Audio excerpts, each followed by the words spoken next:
लता, ये क्या? आज खाने में तुमने सिर्फ दाल ही क्यों बनाई? तुम तो जानती हो मुझसे सिर्फ दाल के साथ रोटी नहीं खाई जाती, साथ में कोई ना कोई सब्जी चाहिए होती है। ये कोरी दाल मैं कैसे खा रहा हूँ तुम्हें बता नहीं सकता।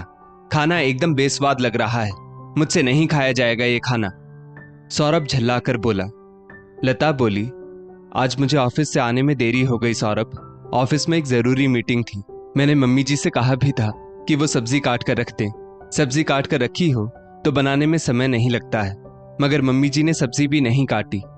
लता की सास माया जी बोली, अच्छा तो मैं अब मंदिर में भजन कीर्तन भी ना करूं। अगर सब्जी काटना आटा गूंथना ही करना था तो मैं तुम्हें ब्याह कर क्यों लाई हूं घर में। लता बोली, मम्मी जी प्रेरणा तो घर में ही थी ना, आप प्रेरणा से भी तो कह सकती थी कि वो सब्जी काट दे। लता की ननद प्रेरणा बोली, तुम सास बहू अपनी बातों में मुझे मत बीच में घसीटो, मुझे और भी ढेरों काम है। मुझसे ये सब्जी काटना और खाना बनाने की उम्मीद मत रखो, मुझे पढ़ाई करनी होती है। इतने में लता का पति सौरभ बोला, लता 2 टाइम का खाना बनाना होता है तुम्हें बस, और वो भी तुमसे ठीक से नहीं होता। बाकी सारे कामों के लिए तो वैसे भी मेड लगी हुई है, कम से कम खाना तो घर वालों को ढंग का दिया करो। सौरभ के मुंह से एक कड़वे शब्द सुनकर लता की आंखों से आंसू छलक पड़े। लता की शादी को अभी 4 महीने ही हुए थे। लता शादी के पहले भी नौकरी करती थी, जो उसने शादी के बाद भी बरकरार रखी हुई थी। शादी होते ही सास माया जी ने घर की सारी जिम्मेदारियां लता पर डाल दी थी। लता सुबह ऑफिस जाने से पहले सभी का खाना तैयार करके जाती और ऑफिस से आने के बाद सभी के लिए खाना बनाती। घर में कोई भी लता को रसोई में जरा सी भी मदद नहीं करता था। सास माया जी पूरे दिन घर में अकेली रहती थी, मगर बैठे बैठे सब्जी काटने का काम तक उनसे नहीं हो पाता था। ननद प्रेरणा वैसे भले मोबाइल में घंटों बर्बाद कर देती, मगर घर की रसोई में मदद करने को कहो तो हमेशा पढ़ाई का बहाना बना देती। और पति सौरभ हर गलती का ठीकरा लता पर ही फोड़ देता था। सौरभ खाने पीने का बहुत शौकीन था। खाने में दाल सब्जी, हरी चटनी, सलाद, अचार, उसे सब चाहिए होता था, मगर खुद से रसोई में जाकर कभी कुछ बनाना तो दूर, वो अपना खाना अपने हाथों तक से नहीं लेता था। सभी कामों के लिए लता को आवाज लगाता। कभी एक गिलास पानी भी चाहिए होता तो लता से ही लाने को कहता। लता भी ऑफिस से आकर थक जाती थी, फिर भी पूरे परिवार का खाना बनाती। रसोई में अगर कुछ भी सामान खत्म होता तो उस सामान को लाने की जिम्मेदारी भी लता की ही होती। अब लता भी थकने लगी थी। कभी ऑफिस की मीटिंग से घर आने में देरी हो जाती तो कभी समय पर रिक्शा नहीं मिल पाता था। ऐसे में थक हार कर घर आकर उसे खाना बनाना होता था, और उसमें भी सौरभ को पूरा खाना चाहिए होता था, जो लता से अकेले बन पाना संभव नहीं था। वो तो बस अपनी सास माया जी और ननद प्रेरणा से थोड़ी सी मदद चाहती थी, मगर वे दोनों हर बार कोई ना कोई बहाना बना देती। माया जी घर में बैठकर आराम से टीवी का मजा लेती और प्रेरणा ज्यादातर अपने फोन में लगी रहती। मगर मदद के नाम पर माया जी को मंदिर सूझ जाता और प्रेरणा को पढ़ाई, और सौरभ से तो मदद की उम्मीद लगाना मानो अपने पांव पर कुल्हाड़ी मारने जैसा था, क्योंकि सौरभ को बस लता पर गुस्सा करना आता था। पूरे परिवार के सामने ही सौरभ लता को हर बार सुना देता, जिस वजह से लता और भी उदास हो जाती। आज भी लता अपने कमरे में आकर रो पड़ी। रात को अचानक 3 बजे लता के पेट में दर्द होने लगा। लता दर्द से कराहने लगी तो सौरभ की नींद खुली। सौरभ बोला, अब क्या हो गया तुम्हें? रात को तो चैन से सोने दिया करो। लता बोली, सौरभ मेरे पेट में तेज दर्द हो रहा है, मेरे लिए 1 गिलास नींबू पानी बना दो, दर्द के कारण मुझसे उठा तक नहीं जा रहा है। सौरभ गुस्से में बड़बड़ करते हुए रसोई में गया और नींबू पानी लाकर लता के हाथ में पकड़ा दिया और बोला, अब मुझे उठाना मत, कल सुबह ऑफिस भी जाना है। नींबू पानी से पेट दर्द ठीक ना हो तो कल डॉक्टर को दिखाना, तुम्हें भी तो कल ऑफिस जाना है, इसलिए अब चुप करके सो जाओ। सौरभ ये बोलकर सो गया। लता एकटक सौरभ की तरफ देखती रह गई, क्योंकि सौरभ की तबीयत खराब होने पर लता खड़ी की खड़ी रह जाती थी। सौरभ के खाने पीने से लेकर दवाइयों तक का ध्यान लता रख लेती थी, मगर आज लता के पेट दर्द के समय उसका सौरभ को रात को उठाना सौरभ को गुस्सा दिला रहा था, जबकि ऐसी अनगिनत रातें लता ने सौरभ का खूब ध्यान रखा था। अब लता के पेट में तो आराम था, मगर उसका दिल बेचैन हो उठा था, मानो उसे अपने अस्तित्व पर ही शक होने लगा था कि आखिर उसकी इज्जत क्या है इस घर में और इन घर वालों के लिए। क्या वो घर वालों के लिए सिर्फ एक चलती फिरती मशीन बनकर रह गई थी? वो मशीन जो कभी बिगड़ नहीं सकती या खराब नहीं हो सकती, या जो खराब हो भी जाए तो किसी को कोई फर्क नहीं पड़ेगा। दूसरे दिन लता सुबह अपने रोज के समय पर उठ गई और फिर उसने जल्दी जल्दी सभी का खाना बनाया और ऑफिस के लिए तैयारी करके ऑफिस निकल पड़ी।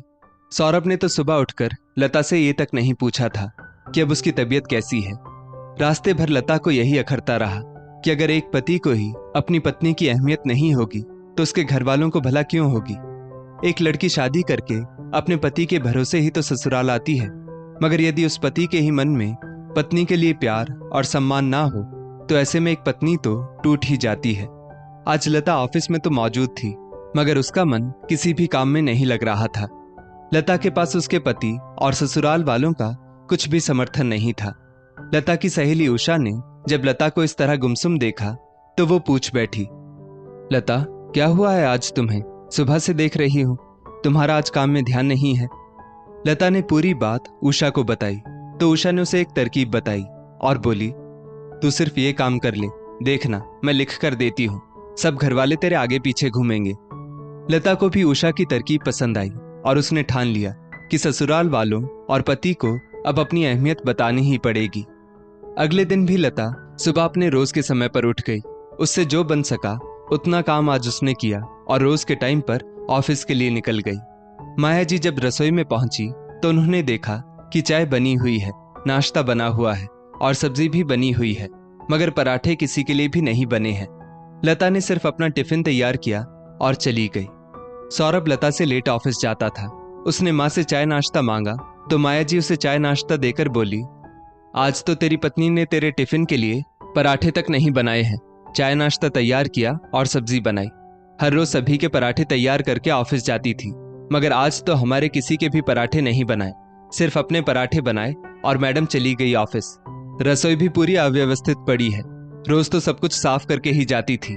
धीरे धीरे पर निकल आए हैं तेरी पत्नी के, जो काटने पड़ेंगे, वरना पता नहीं हमारा आगे क्या हाल हो जाए। सौरभ बोला, मम्मी आज आने दो उसे शाम को घर, फिर उसकी बराबर खबर लेता हूं। मेरे लिए 4 पराठे बनाने में उसे कितना समय लग रहा था। माया जी प्रेरणा को आवाज देते हुए बोली, बेटा जरा अपने भाई के लिए 4 पराठे बनाते, टिफिन में भरने हैं। प्रेरणा अपने कमरे से आकर बोली, भाभी को बोलो बनाने को, मुझे क्यों बोल रही हो माँ? अरे बेटा तेरी भाभी तो आज कुछ भी काम करके नहीं गई है, रसोई भी पूरी बिखरी पड़ी है, पराठे भी सिर्फ अपने बनाकर टिफिन में भरकर लेकर गई है। आज तो बहुत काम पड़ा है रसोई में, आज तुझे मेरी मदद करनी पड़ेगी। प्रेरणा काम से पल्ला झाड़ते हुए बोली, मम्मी मुझसे नहीं होगा ये घर का काम, थोड़े दिनों में मेरी परीक्षा आने वाली है, मुझे पढ़ाई भी करनी है, आपको ही ये बचा हुआ काम करना पड़ेगा और मैं अभी पराठे नहीं बना पाऊंगी क्योंकि मुझे अपनी सहेली के घर जाना है अभी पढ़ाई के सिलसिले में। सौरभ बोला, मम्मी जल्दी करो, मुझे ऑफिस के लिए देर हो रही है। माया जी रसोई में गई और पराठे बनाकर सौरभ के लिए टिफिन पैक कर दिया और बोली, सौरभ आज लता से बात करनी ही पड़ेगी, एक दिन तो मैं घर का काम कर लूंगी, रोज रोज मुझसे नहीं होगा। सौरभ बोला, हाँ मम्मी तुम फिक्र मत करो, आज मैं लता को ठीक करता हूँ, वरना इसका रोज का नाटक हो जाएगा। लता ऑफिस तो पहुंच गई थी, मगर उसे कहीं ना कहीं घर जाकर होने वाले ड्रामे का शिकार होना था, ये बात वो अच्छे से जानती थी। ऑफिस में लता घर के बारे में सोच ही रही थी कि बॉस का फरमान आया कि आज ऑफिस का टाइम खत्म होने के पश्चात मीटिंग रखी जाएगी, जो सभी मेंबर्स को अटेंड करनी जरूरी है। लता ये सुनकर कुछ उदास हो गई।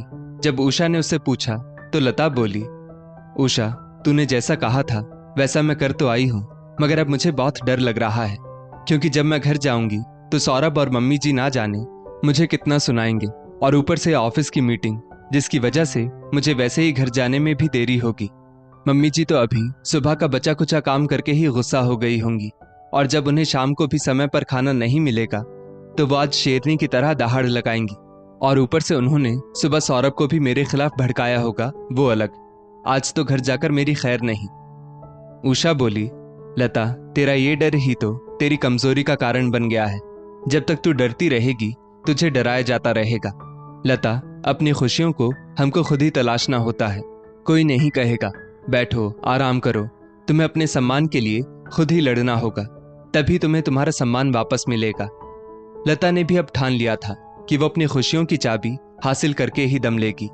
शाम को जब सौरभ ऑफिस से घर आया तो उसने देखा लता अब तक ऑफिस से नहीं आई थी। माया जी सौरभ को देखते ही बोली, आज तो पता नहीं शाम का खाना भी शायद ही नसीब में है। सौरभ, मेरा खाने का समय हो गया है, मगर लता अब तक ऑफिस से नहीं आई। सौरभ वैसे भी लता पर सुबह से ही भड़का हुआ था। उसने जेब से मोबाइल निकाला और लता को फोन किया। ऑफिस की मीटिंग में होने की वजह से लता ने फोन काट दिया। सौरभ ने दूसरी बार फिर फोन किया। वापस लता ने फोन काट दिया। अब सौरभ का पारा 7वें आसमान पर था। वो टकटकी लगाए लता की राह देखने लगा। सौरभ बोला, मम्मी, प्रेरणा कहाँ है? माया जी बोली, बेटा, सुबह बताया था ना उसने, वो पढ़ाई करने सहेली के घर गई है, वो भी देरी से लौटेगी। माया जी टीवी देखने में व्यस्त हो गई। सौरभ बोला, मम्मी, एक कप चाय मिल जाती तो। माया जी जबरन चाय बनाने उठी। बेटे के सामने मना करती तो बेटा सोचता, बीवी तो बीवी, माँ भी कम नहीं है। यही सोचकर उन्हें चाय बनानी पड़ी। सौरभ गुस्से में आग बबूला हो चुका था। वो चाय पीकर बस अपना गुस्सा कंट्रोल करना चाहता था ताकि इसे लता के लिए बचा सके।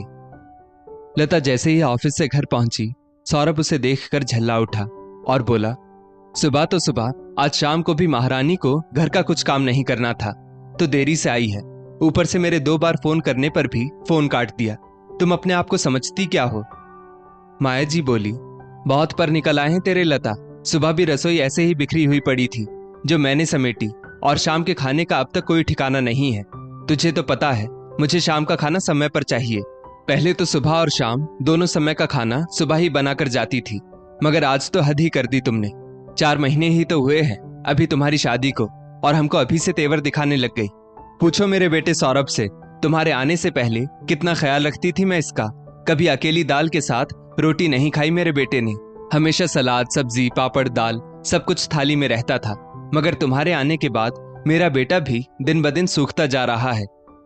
लता बोली, वाह मम्मी जी वाह। 4 महीने पहले जिस बेटे का आप इतना ख्याल रखती थी, मेरी शादी के बाद उसी बेटे के लिए 1 कप चाय तक नहीं बनाई जाती आपसे। ऐसा क्या हो गया अचानक मेरी शादी के बाद? मैं भी तो नौकरी करती हूँ, मैं भी दिन भर थक जाती हूँ, मगर पूरे घर का काम मुझ पर ऐसे थोपा जाता है जैसे मैं इस घर की नौकरानी हूँ। मम्मी जी, मैं इस घर की बहू हूँ, नौकरानी नहीं।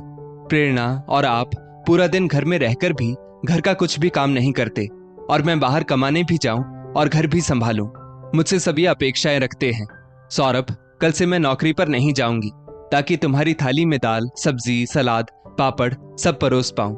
कम से कम मुझे रोज रोज के इन तानों का शिकार तो नहीं होना पड़ेगा। आप सब यही चाहते हो कि मैं घर में 2 वक्त का खाना बनाऊं, तो मैं कल से ही नौकरी छोड़ने को तैयार हूं।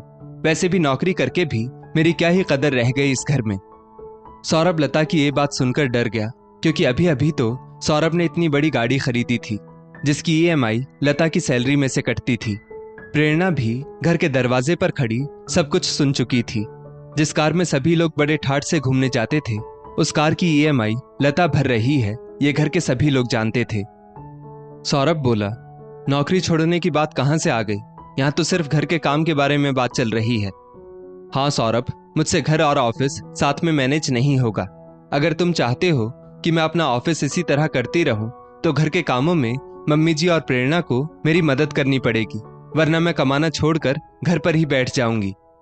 सौरभ बोला, मुझे माफ कर दो लता, अब आगे से मैं कभी नहीं कहूंगा कि मुझे दाल और सब्जी दोनों चीजें खाने में चाहिए। रोटी तो सिर्फ दाल के साथ भी खाई जा सकती है ना। और मम्मी और प्रेरणा, आप लोग भी कल से घर के सारे कामों में लता की मदद करोगे। माया जी मन ही मन बोली, जोरू का गुलाम। प्रेरणा बोली, भाई, मैं तो कभी भी नहीं कहती थी कि मुझे दाल सब्जी सब कुछ खाने में चाहिए। सौरभ बोला, मैं कुछ नहीं जानता। तुम्हें और माँ को कल से घर के सब कामों में लता का बराबर हाथ बटाना होगा। दूसरे दिन माया जी भी सवेरे जल्दी ही रसोई में लता की मदद करने आ पहुंची, और उन्होंने प्रेरणा से सब्जी कटवाने, रसोई साफ करने जैसे काम करने को कहा, और खुद आटा गूंथने लगी। लता ने अपनी खुशियों की चाबी ढूंढ ली थी। आज वो बहुत खुश थी, और ऑफिस आकर वो उषा से बोली, उषा, धन्यवाद इतनी अच्छी तरकीब बताने के लिए। मेरे घर के सारे सदस्य लाइन पर आ गए हैं, और आज मैं बहुत खुश हूं। अब मेरा ऑफिस के कामों के साथ साथ घर के कामों में भी दिल लगेगा। दोस्तों, बहुत जगह यही होता है। ऑफिस जाने वाली बहू से भी पति, सास और ननद को यही अपेक्षाएं होती हैं कि वो घर का सारा काम उसी तरह संभाले जिस तरह एक गृहिणी संभालती है। मगर ऑफिस जाने वाली बहुएं भी आखिर इंसान होती हैं, ये बात ससुराल वालों को समझनी चाहिए, और यदि फिर भी ससुराल वाले नहीं समझे तो खुद के लिए आवाज उठाने में देर नहीं करनी चाहिए। इस स्टोरी को लेकर आपकी क्या राय है, नीचे कमेंट करके जरूर बताइएगा, और ऐसी ही और भी बेहतरीन वीडियोस के लिए हमारा पेज जरूर फॉलो करें।